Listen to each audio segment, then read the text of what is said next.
은혜 받으실 하나님 말씀은 열왕기상 11장 우리 1절부터 14절까지. 자, 오늘 다윗 같은 마음, 다윗 같은 마음이 같은 제목으로 열왕기상 강의 12번째 말씀 함께 은혜를 나누도록 하겠습니다. 지난주 말씀 복습합니다. 지난주에 이런 말씀이 있었습니다. 스바의 여왕의 방문 우리가 함께 나눴죠. 지난주 말씀 보면 스바의 여왕이 여호와의 이름으로 말미암은 솔로몬의 명성을 듣고 와서 어려운 문제로 그를 시험하고자 했다, 이런 말씀이 있었습니다. 주어 파악을 잘 하셔야 된다고 했습니다. 솔로몬의 명성은 솔로몬 때문이 아니라 누구 때문이다?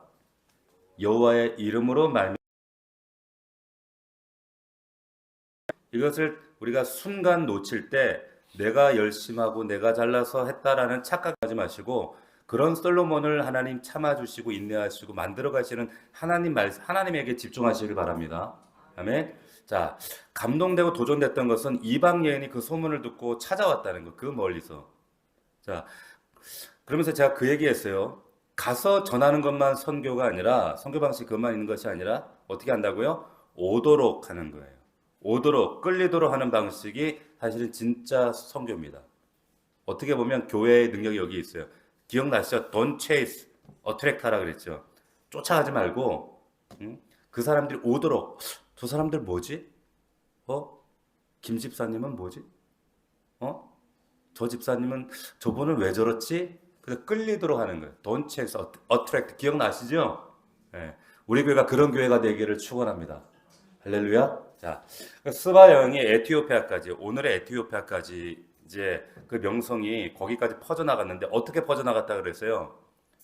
상선들이 왔다 갔다 했어요. 에시온 게벨에서 오벨까지 수많은 상인들 배가 오갔습니다. 그래서 상인들이 그 배에서 자기 일 했어요. 선원들이 물건 날랐어요. 선장이 자기 일 했어요. 그런데 그들의 물건만 팔고 물건만 나르지 않고 뭐 했어요? 만나는 사람들에게 솔로몬에 대한 소문을 전했단 말이에요. 이게 왜 중요한 지점인가? 여러분 신학교 안 가셔도 된다, 그 얘기예요, 제 말이. 그러니까 여러분 있는 자리에서 일하면서 주님 전하시면 됩니다. 아멘? 갑자기 불 받았다고 신학교 가겠다고 하는 분들 제가 여러 명 돌려보냈어요. 그냥 있는 자리에서 하셔도 됩니다. 하나님이 부르실 때는 명확하게 누구나 다 동의가 될 수 있는 사람을 부르십니다. 아멘? 자, 스바 여왕이 말씀 보니까 누구를 부러워했다 그랬어요? 그렇죠. 솔로몬의 신하를 부러워했어요. 왕이, 한 나라의 그 국왕이, 여왕이 신하를 부러워했어요. 왜? 솔로몬의 지혜 말씀을 들어서 부럽다는 거예요. 이 얘기를 여러분들이 들으셔야 됩니다. 당신을 보니까, 하나님 말씀을 듣고 말씀 안에 사는 당신 보니까, 집사님 보니까 너무 부럽습니다. 이 얘기를 들을 수 있으셔야 된다는 거예요. 그러려면 여러분들이 삶 가운데 말씀이 선명하게 드러나셔야 돼요. 저 사람은 뭔가 삶의 기준이 말씀이구나, 세상 윤리나 도덕이나 그런 가치 기준이 아니라 뭔가 다르구나라는 것들을 보여주실 수 있는 우리 넘치는 교회가 되기를 축복합니다. 할렐루야. 자, 불신자였던 스바 여왕이 이 만남을 계기로 하나님을 찬양하게 되고, 나중에 내가 막 사진도 보여드렸죠. 에티오피아 국가 기독교 국가가 됐다고. 지금도 에티오피아 그 국가의 국기가 뭐라고요? 다윗의 별이 있습니다. 그죠? 지금도 에티오피아에는 검은 유대인들이 있습니다. 에티오피아에서 많은 유대인들이 또 넘어갔어요. 자, 이런 얘기를 드렸어요. 하나님 믿는 나라 되었다. 왜? 그 먼 길을 희생을 마다않고 갔던 것처럼 우리가 하나님의 말씀, 그 지혜를 얻기 위해 자기 희생하셔야 돼요. 자, 우리가 말씀 통독하고 말씀을 복성하고 이런 대가 지불 없이 이런 은혜, 이런 희생을 마다하지 않았기 때문에 이 스바 여왕이 자기뿐만 아니라 민족적인 역사적인 그 구원을 이루게 됐단 말이에요. 할렐루야. 여러분들이 그런 은혜가 있기를 원합니다. 자, 그럼에도 불구하고 오늘 말씀 보니까 솔로몬 왕이 이제 하나님과의 그 언약을 망각하고 이제 타락의 길로 접어드는 참 안타까운 장면이 등장을 해요. 사명을 망각해요. 여러분 잘 집중하셔야 됩니다. 오늘 말씀을. 하나님께서 보세요. 이스라엘 백성들을 가나안 땅에서 저들을 가나안 땅으로 들여보내시면서 민족을 택하시고 하나님의 백성으로 택하신 목적이 있죠. 출애굽기 19장에 보면 왜 이스라엘이라는 나라를 택하셨어요? 그리고 왜 가나안에 보내셨어요? 이거 꼭 기억하셔야 돼요. 왜? 예? 출애굽기 19장에 있는 말씀을 근거로 한다면 제사장 나라가 되고 하나님의 거룩한 백성 삼으려고 하는 거예요.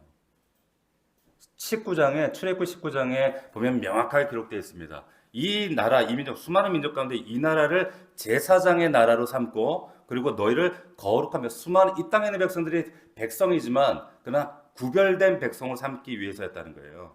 그러니까 이 사명은 하나님께서 이스라엘이라는 나라에게만 주시는 아주 독특한 민족적인 역사적 사명이다라고 하는 거예요. 이게 하나님의 부르심입니다. 근데 이 사명이 이스라엘 백성들이 모여서 회의해가지고 결정한 것이 아니라 그리고 왕이 어느 날 우리나라는 이런 나라다 해가지고 국가의 존립 목적을 공포해가지고 세운 어떤 사명 선언문이 아니라 하나님께서 이스라엘에게만 주신 아주 독특한 사명 선언이다 이거예요. 이해가 되시죠? 자, 그러니까 다시 한번 그들을 부르시고 가나안에 들여 보내신 목적이 뭐다? 출애굽기 19장에 근거로 하면 제사장 나라 거룩한 백성이라는 거예요.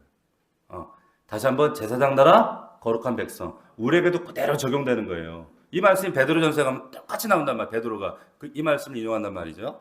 자, 그런데 이런 존재하는 목적이 있음에도 불구하고 솔로몬이 이런 나라가 되도록 힘을 써야 되지 않고 한 나라의 국왕으로서.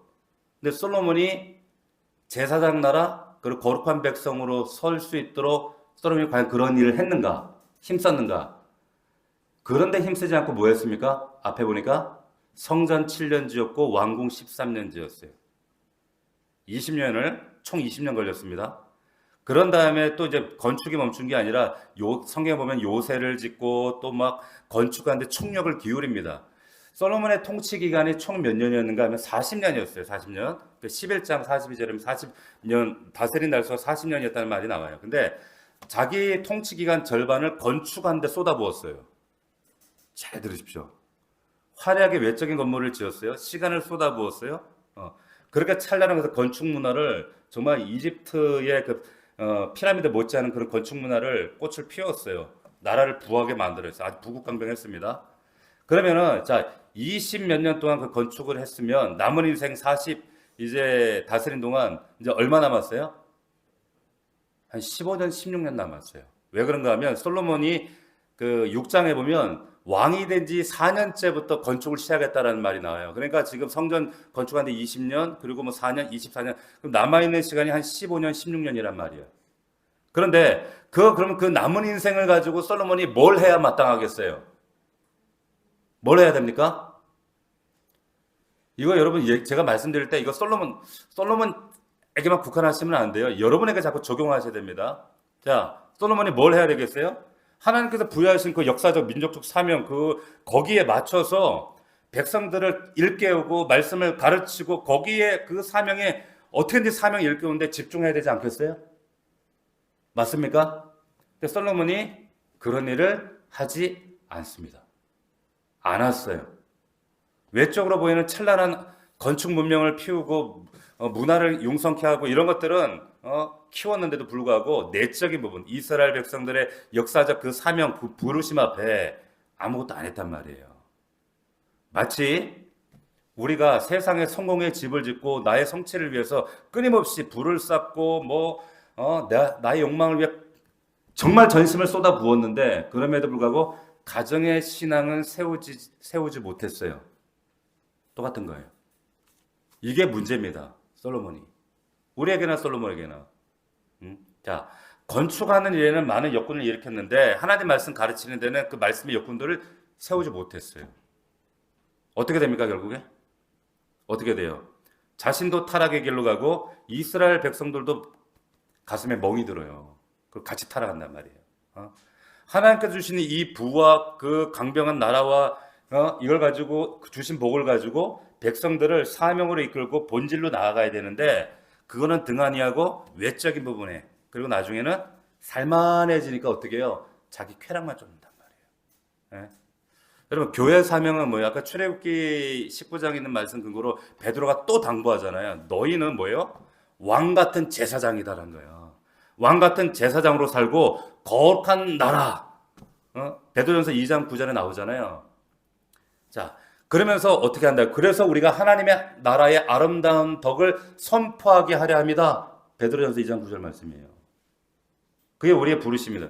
자, 그러니까 이 선포를 하나님의 아름다운 덕을, 예수 그리스도의 아름다운 덕을, 그분이 우리에게 행하신 그 일을, 그 덕을 선포하는데 어디서 하셔야 돼요? 우리 교회에서 하시면 안 돼요. 밖에서 하셔야 돼요. 여러분들 일터에서, 직장에서, 우리 자녀들에게 끊임없이 기도하고 선포하는 거, 영적 거장들이 돼서, 목사가 언론계에 들어가는 것보다 언론인이 돼서 선교사역하는 게 훨씬 낫단 말이에요. 법조계에 들어가고, 의료계에 들어가고, 또 뭐 연예계에 들어가고, 종교계에도 들어가고, 각 분야 들어가서 그들이 이 하나님의 나라의 예수 그리스도의 아름다운 덕을 선전하고 선포하고 제사장 나라로서 거룩한 백성으로 선포하는 이 일을 해야 된단 말이에요. 그래서 우리 청년들이 지금 수련회 가서 이제 은혜 받고 돌아온 거예요. 보세요. 근데 안 해요. 세상에만 몰입되어 살아갑니다. 솔로몬은 보니까 오로지 쾌락과 여자만 빠져 살았어요. 자, 신명기 17장에 보면은 이제 왕이 하지 말아야 될 것들이 쭉 나오잖아요. 여자들 마누라 많이 두지 마라. 미혹받는다. 분명히 나와 있습니다. 근데 결국 솔로몬이 그 길 가요. 모세율법에도 보면 이방 여인들하고 결혼하지 못하게 한 이유가 있어요. 여러분, 자녀들에게 여러분 안 믿는 사람과 이제 그런 일이 발생할 거예요. 이제 안 믿는 사람을 뭐 데리고 오고 사귀고 이러면. 근데 결혼에 대한 문제는 정말 진지하게, 뭐 교회 데리고 와서 예수 믿게 하면 되지, 뭐 쉽지 않습니다. 핍박이 많습니다. 어려움 많습니다. 단호하게 말씀드리지만 저는 기본적으로 저는 반대입니다. 저는 너무 많이 봤기 때문에. 너무너무 처음에 뭐 쭉쭉 좋아가지고 사랑하니 뭐 어쩌니 뭐 난리를 쳐도요. 나중에 그것 때문에 너무너무 힘들어요. 하지 말래요, 하나님이. 예. 그러니까 신명기 7장에 보면 이방인들 왜 결혼 못하게 한 이유가 뭐냐면 이방인들이 숭배하는 우상 때문에 그들하고 결혼하게 되면 그들이 섬기던 우상을 따라갈 것이고 그들의 가치관을 답습한대요. 똑같이. 어쩔 수가 없어요. 다 따라갑니다. 예. 출애굽기 34장에도 이런 말씀이 있어요. 서로 결혼하면 다른 신을 섬기게 된대요. 오늘 본문 2절에 나오죠. 여호와께서 일찍이 이 여러 백성에 대하여 이스라엘 자손에게 말씀하시기를 너희는 그들과 서로 통혼하지 말래요. 그리고 그들과 서로 통하지 말고 반드시 왜 그러냐면 그들이 반드시 너희의 마음을 돌려 그들의 신들을 따르게 한대요. 따르게 한다는 거예요. 참 어렵습니다. 근데 솔로몬이 이 말씀을 무시하고 결국에 하나님과 등을 지죠.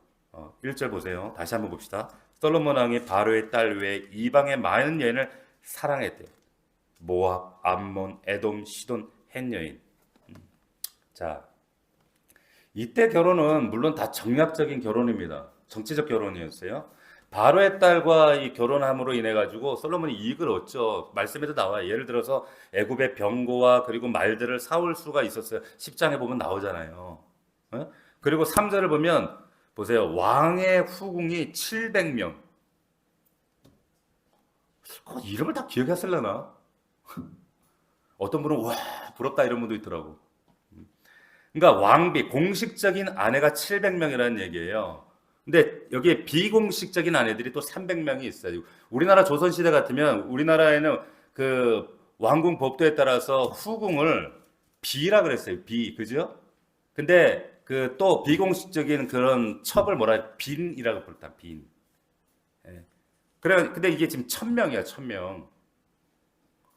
아, 참 대단하죠. 예. 자, 근데 이 왕비들이 어떻게 합니까? 3절 보십시오.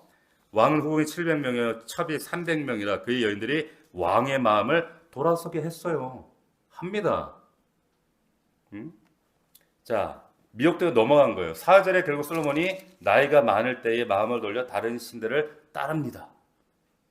따라요. 다른 신들의 목록을 보면 5절 보시겠어요? 이는 시돈 사람의 여신, 자 아스타롯을 따르고 아스타롯 바알의 마누라가 아스타롯이에요. 다사는과 성의 여신, 섹스의 신. 그리고 또 5절 시돈 사람 그리고 7절 그리고 모압에 가증한 그모스, 암몬 자손의 신 가증한 몰록.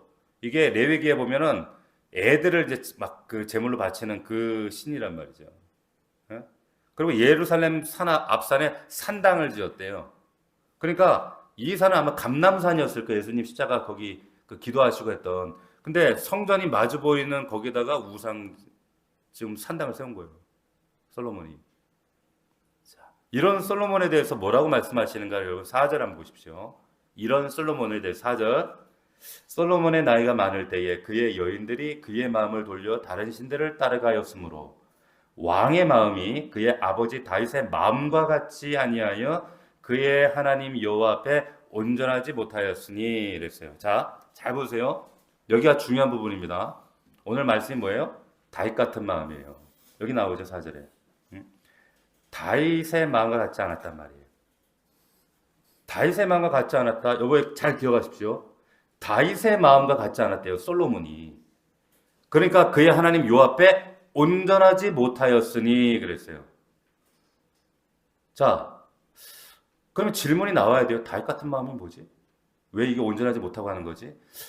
신명기 6장에 보면 하나님을 사랑하라고 했는데 마음이 나뉘었으니까 당연히 그렇게 했지만 6절에 보시면 6절 보세요. 솔로몬이 여호와의 눈 앞에서 하나님 눈 앞에서 보고 계시는데 코람대화 하시는데 거기서 악을 행하여 그의 아버지 다윗의 여호와를 온전히 다름같이 따르지 아니하고 6절 보고 계시죠? 그랬다는 거예요. 자, 다윗 같은 마음이 뭔가 이거 잘 기억하셔야 돼요. 자, 그러면 세상 사람들은 있잖아요. 자기가 불교, 유교 안 믿어도 그 저들이 가르치는 내용에 대해서 반발하던가요? 반발 안 해요. 다 좋은 내용이라고, 야, 다 좋은 말이다 그래요. 근데 이상하게 하나님 말씀 복음을 그대로 전하면 반발합니다. 맞습니까? 그 증거가 예수님도 이 땅에 오실 때 예수님을 축출해 버렸잖아요. 복음을 복음으로 전하지요. 그럼 세상 사람들이 핍박합니다. 도대체 세상 사람들이 왜 그렇게 반응할까요? 생각 안 해보셨어요? 세상 종교는 자기 기쁨을 위해 종교를 가져요. 그리고 자기 발전과 자기 이름을 위해서 살아가는 사람들이기 때문에 근데 불교나 유교가 이들에게 어떤 그 저들이 가르치는 내용들을 전하면 사실은 거부할 이유가 하나도 없어요. 왜? 소위 말하면 거기 보면 다 좋은 내용, 인격적인 함양, 뭐 윤리적인 동목, 그리고 뭐 득도 좋은 얘기들이란 말이에요. 그러니까 거부 안 해요. 세상은 윤리와 인간의 동목이라는 것에 반발 안 씁니다. 뭐 좋은 말이니까. 오히려 인간 동목을 성장하고 함양하고 인간성 향상되고 그러면 좋잖아요. 근데 이런 것들을 좋은 내용을 받아들이는데 그런데 하나님 말씀은 윤리적 동목을 갖춘 사람들 저들이 들을 때 그런 윤리적인 얘기를 하는 것이 아니라 우리는 뭐라 그래요? 오히려 반대로 인간을 지옥 갈 존재라고 선언해 버리잖아요. 야, 인간에게는 의가 있을 수 없고 너희들은 태어날 때부터 죄인이고 선이 나올 수 없고 너희들을 스스로 선을 쌓는다고 수행한다고 스스로 득도할 수 있고 그런 것이 아니라 그러니까 이런 얘기들을 하니까 세상 사람들이 볼 때 분노가 쌓이는 거예요. 분노할 수밖에 없습니다. 그러니까 결국 세상은 자기 자신에 대한 절망이 없어요. 세상 사람들은. 자기 자신에 대한 절망이 없기 때문에 항상 자기 자신에 대한 가능성을 열어놓고 가능성 가지고 하나님께 가요. 그러니까 이런 사람들에게 예수님은 뭐냐? 그냥 단지 죄를 용서해주는 기능으로서 그 참 편리해. 기도만 하면 용서해 주시니까 그런 분으로 여겨주지. 그러니까 죄 용서는 예수님에게 맡기고 그리고 자신들의 의로 또 자신이 만든 하나님 앞에 나가겠다는 거예요. 잘 보세요. 이건 절대 기독교 아닙니다. 자기의 의로 나가는 건 절대 기독교가 아니에요. 종교적인 형태는 가지고 있지만 사실 이건 기독교와 전혀 상관없는 종교예요. 그러니까 여러분 4절에 보면 여기 왕의 마음이 그 부친의 마음과 같지 않았다. 이게 온전하지 못했다. 이 말뜻을 여러분들이 이걸 명확하게 알고 계셔야 여러분들이 복음을 정확하게 이해하는 거예요. 무슨 말이냐? 여러분 솔로몬의 마음이 다윗 마음과 같이 아니한 것들을 아니했다. 이건 온전하지 못하다. 반대로 말하면 다윗 하나님 앞에 온전하다고 하는 것은 그러면 다윗의 마음으로 사는 것이구나 라는 뜻이에요. 맞습니까? 이해가 되세요? 자, 그러면 다윗의 마음과 같지 아니하면 그 누구도 여호와를 쫓는 것이 아니라는 말인데 그럼 여기서 질문을 여러분들이 하셔야 돼요. 도대체 다윗의 마음이 뭐예요? 솔로몬이 지금 다윗의 마음 갖지 않았다 그랬잖아요. 하나님 앞에 온전케 하는 그 다윗의 그 마음이 뭐냐는 거예요. 질문해 봐야 되지 않겠습니까? 그죠? 신앙생활 수십 년 해도 이걸 수없이 반복을 해도 몰라요. 자꾸 그런가 보다 하고 넘어간다. 잘 들으세요. 다윗과 같은 마음이 아니고는 기독교적인 형태를 완벽하게 내가 갖췄다 해도 솔로몬처럼 악을 행하고 그러면 그 마음이 여호와로부터 떠났다 이렇게 선언 당해버려요. 이 말인즉슨 우리가 교회 다니는 것도 헛다닐 수 있다 이 말이에요. 어? 자, 솔로몬이 하나님을 온전하지 못했다는 것이 단순히 그러면 이방 여인들 마누라 많이 뒀다는 뜻이에요? 이렇게 설교하시는 분이 있더라고요.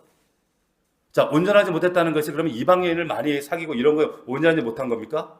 그러면 이거는 윤리적 도덕적인 얘기가 되는 거예요. 솔로몬보다 그러면 그렇게 여기면 나는 그렇게 안 하니까 나는 그래도 솔로몬보다 나는 내 아내 한 사람만 사랑하니까 나는 그래도 도덕적 윤리적으로 괜찮은 사람이네. 난 괜찮으니까 나는 온전한 마음을 그럼 가진 사람이네. 난 마누라 한 명이니까 나는 그럼 온전한 사람이에요? 다윗 같은 마음을 가진 사람이에요? 아니잖아요. 그러니까 자 그러면은 보세요. 다윗과 같은 마음이라고 했던 다윗도 우리아의 아내와 동침했잖아요. 심지어는 우리아를 살인했단 말이에요. 이런 다윗하고 솔로몬이 다를 바가 뭐가 있어요? 뭐가 있습니까? 똑같이 악한 졸체인 뿐인데. 예. 그런데 하나님은 다윗은 온전한 자로 생각하시고 솔로몬은 아니래. 이유가 뭘까? 이유가 뭘까요? 다윗의 마음 때문이에요. 어떤 마음? 그럼 도대체 어떤 마음? 잘 들으세요. 시편 51편에 보면 다윗이 이런 기도를 하잖아요. 하나님이 구하시는 제사는 상한 심령이라는 말이 나와요. 상한 심령. 하나님이여 상하고 통회하는 마음을 주께서 멸시치 아니하시리다 말씀을 다윗이 알게 되는 사실이 뭐냐면 하나님은 어떤 제사나 의식이나 율법이나 이런 것들이 아니라 상한 심령을 원하신다는 거예요. 이런 상한 심령을 멸시할 뿐만 아니라 오히려 하나님이 너무 기뻐하신대.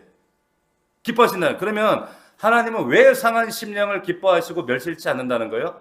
한번 잘 생각해 보세요. 자, 여러분 상한 심령만이 우리를 예수 그리스도를 보게 해요. 이게 무슨 말이냐? 지금 아이들이 수련회를 갔다 왔어요. 은혜가 충만하더라고요. 근데 이제 저희 아들이 그 얘기 하더라고요. 우리 교회 어떤 한 청년이 하나님 앞에 우는 모습을 보고 가서 자기가 기도를 해줬대요. 물론 자기 삶의 어떤 절박한 문제 뭐든 있었겠죠. 근데 그 눈물이 어떤 의미였든 저는 하나님이 만나주신 만남이라고 믿어요. 그리고 또 자기 순원 중에 한 청년이 예수 안 믿는 청년이 따라왔대요. 학교에서. 근데 그 청년이 회개할 사람들 앞으로 나와서 근데 예수 안 믿던 청년이 그 강단 앞에서 꼬꾸라져서 3일 내내 울더래. 예배 때마다 3일 내내. 그래서 그 조별 모임 시간에 어떻게 그렇게 어떤 기도를 했는지 자기가 죄인이라는 사실을 알게 됐대. 정말 세상에서 자기 음란하고 술 좋아하고 정말 근데 어쩌다 보니까 엮여가지고 따라오긴 했는데 그런데 와서 자기가 죄인이라는 것을 알게 되고 그래서 3일 내내 형제인데 3일 내내 울더라는 거예요. 울면서 내가 정말 그렇기 때문에 나에게 오직 필요한 예수 그리스도가 필요하구나. 이 마음이 상한 심령이에요. 여러분 자기 자신에 대해서 여러분 질문 드려볼게요. 여러분 자신에 대해서 한번 절망해 보신 적 있으신가요? 자기 자신에 대해서 진짜 구제불능이다. 어떤 내 죄의 비참함 때문에 막 스스로 통곡하고 그래서 하나님 은혜 구해본 적 있으세요? 도저히 나의 이 한계와 죄를 극복하지 못해서 여전히 내 연약한 한계에 갇혀 사는 나 자신을 때문에 여러분 힘들어 해보신 적 있어요? 여러분 상한 심령이란 말은 무슨 말이에요? 자기 자신에게 철저히 절망한 마음이에요. 자기 자신에게 철저히 절망. 그래서 내 자신에게 내 안에서 나올 것은 그래서 오직 죄밖에 없음을 아는 거예요. 하는 겁니다. 놀라운 거는 이런 마음일 때 자기 백성을 거지시고 그래서 예수 그리스도를 보기 시작해요. 시편의 말씀은 여러분 시편 말씀 1편부터 다시 읽어보세요. 예수 그리스도 자기의 이런 죄인된 처절한 자기 항해 가운데 바라보는 예수 그리스도를 예언하는 말씀이 시편 4편이에요. 23편이에요. 근데 보세요. 다윗은 그런 마음이었어요. 상한 마음. 그런데 솔로몬은 다윗 마음과 같지 않았단 말이에요. 좀 그 말씀을 하시는 거예요. 상한 심령 아니었다고. 자신에 대해 절망하지도 않아요. 그냥 오직 자기의 쾌락을 위해서. 쾌락이 크면 아무것도 안 보여. 아무것도. 여인들은 그냥 다 그냥 1000명이나 된 여인들 거느리면서 4절 5절 보십시오. 4절 5절. 솔로몬의 나이 늙을 때 왕비들이 그의 마음을 들켜 다른 신들을 쫓게 하였는데 왕의 마음이 그의 부친 다윗의 마음과 같지 않았대요. 그 하나님 마음이 온전하지 못하였으니 이는 왜냐? 시돈 사람들의 여신 아스타를 쫓고 암몬 사람의 가정한 밀검을 쫓음이라. 이거는 원인이 아니라 결과예요. 결과. 원인은 뭐예요? 사실은 여자를 많이 둬서가 아니라 사실은 그 안에 상한 심령이 없었다는 거. 다윗도 얼마나 막 가늠하고 얼마나 죄졌어요.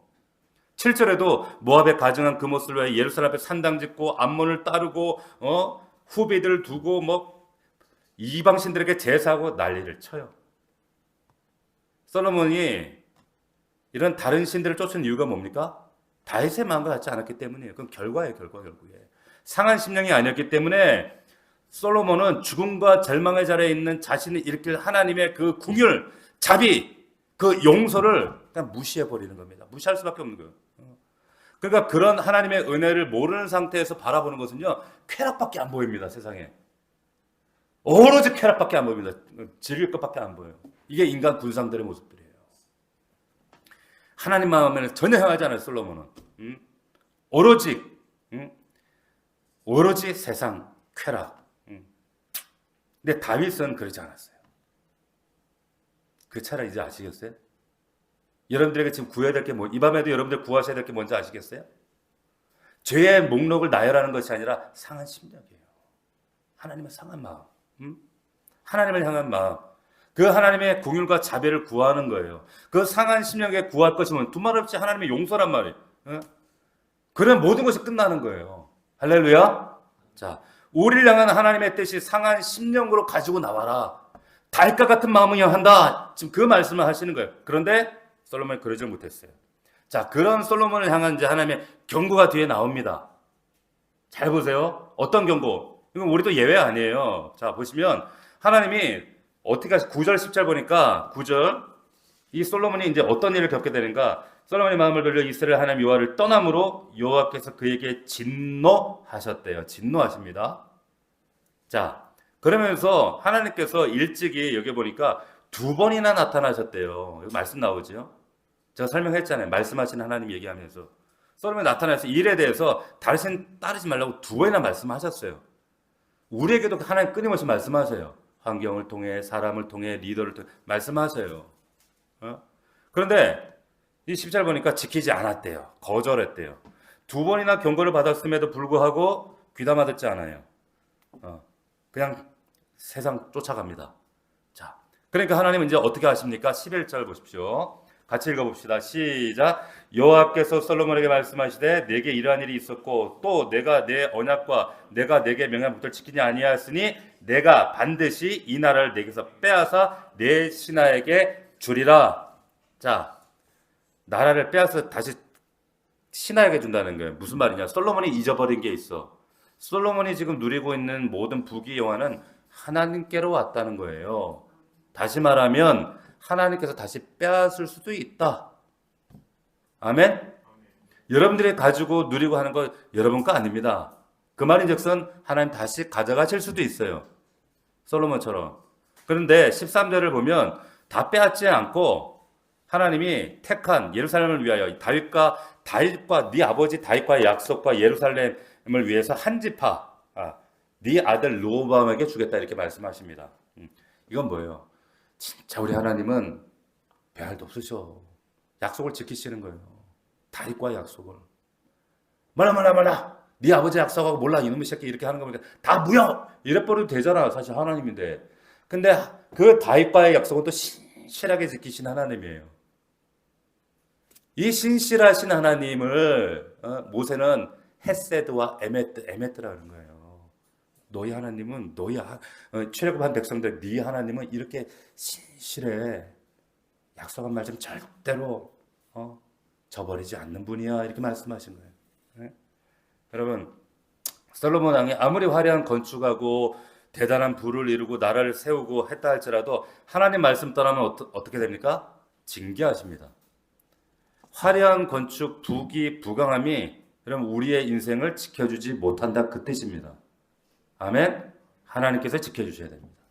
자, 이제 하나님의 심판이 이어지는데 11절에 보면 이제 지키지 않았기 때문에 빼앗아 신복에게 준다.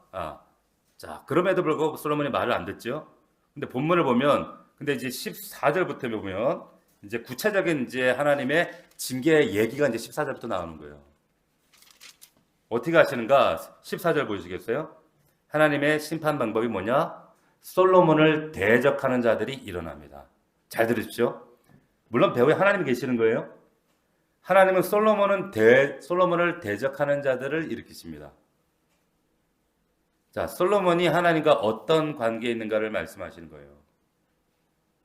이 메커니즘을 잘 기억하십시오. 우리가 하나님을 떠나서 하나님과 어떤 다른 곁길로 갈 때 하나님은 항상 그렇지 않은데 항상 되게 관계를 흔드시더라고요. 견고했던 관계들을 통해서 하나님 말씀하시는 경우가 많이 있습니다.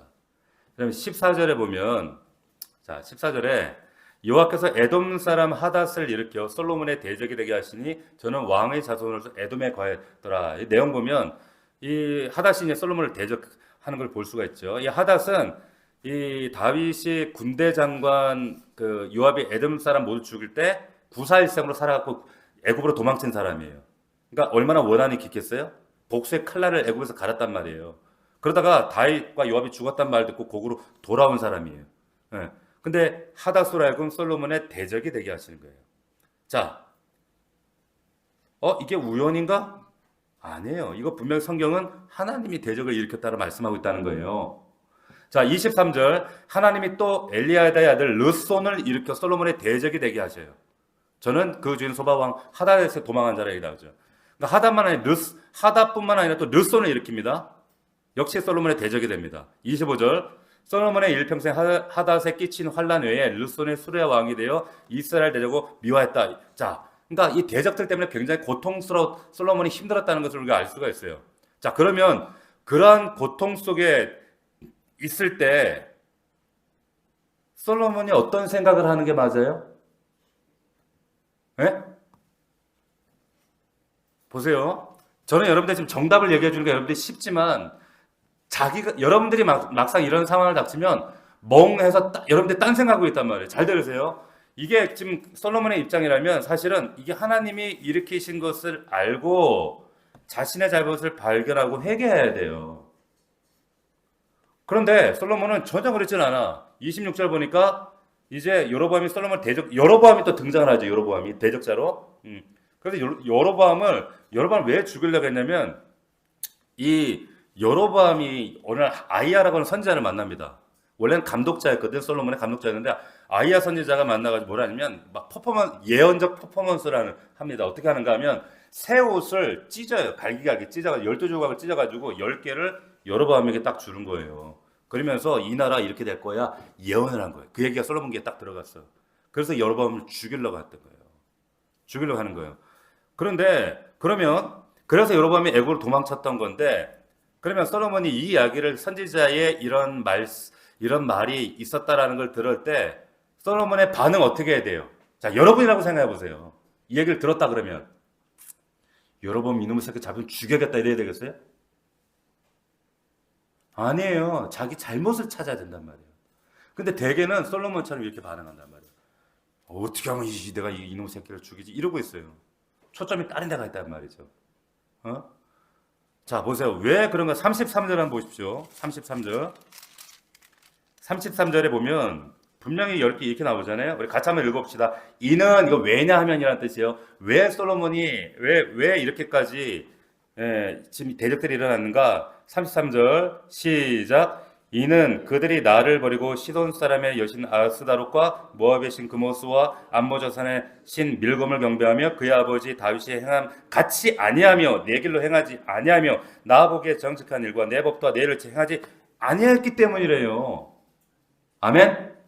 대적자가 일어난 것은 그냥 지들이 일어난 게 아니라 하나님이 일으키셨다는 저들의 그 징계의 방법을 하나님이 심판하시는 내용이다 그 말이에요.